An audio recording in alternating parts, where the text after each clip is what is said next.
ఇప్పుడైతే మనం get ready with me చేసేద్దాం. నేను టెంపుల్‌కి వెళ్తున్నాననమాట. అండ్ ఈ డ్రెస్ అయితే నేను ట్రెండ్స్‌లో తీసుకున్న 2 years back and skinny colour legging ఏసుకున్నాననమాట. అండ్ గెట్ రెడీ విత్ మీలు ఇట్లాంటివన్నీ గల్లీ థింగ్స్ కొంచెం నాకు కష్టమే. కానీ నేను ట్రై చేస్తా అన్నాను. అండ్ రెడీ అవ్వడం ఇష్టమే. కాకోకుంటే అంటే పర్ఫెక్ట్‌గా చేయడం నాకు రాదన్నట్టు.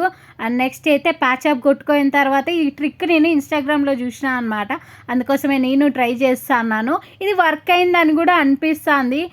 అమ్మాయిలు వేరే వాడతారు యాక్చువల్‌గా. అంటే లిప్‌స్టిక్ వాడరాడా?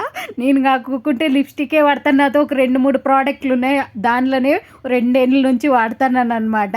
అండ్ నెక్స్ట్ అయితే ఫంక్ తీసుకుండేస్తా. అంటే కొంచెం ఆ ఏరియా ఖాళీ ఉన్నట్టు అనిపించింది అందుకని. అండ్ నెక్స్ట్ అయితే ఇక్కడ ఒక స్టిక్కర్ పెట్టేసుకున్న.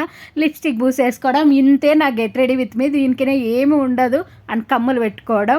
అండ్ ఈ లిప్‌స్టిక్ షేడ్ అయితే నేను చూసి వాడుతున్నాననమాట. అయిపోతే కష్టం అన్నట్టు.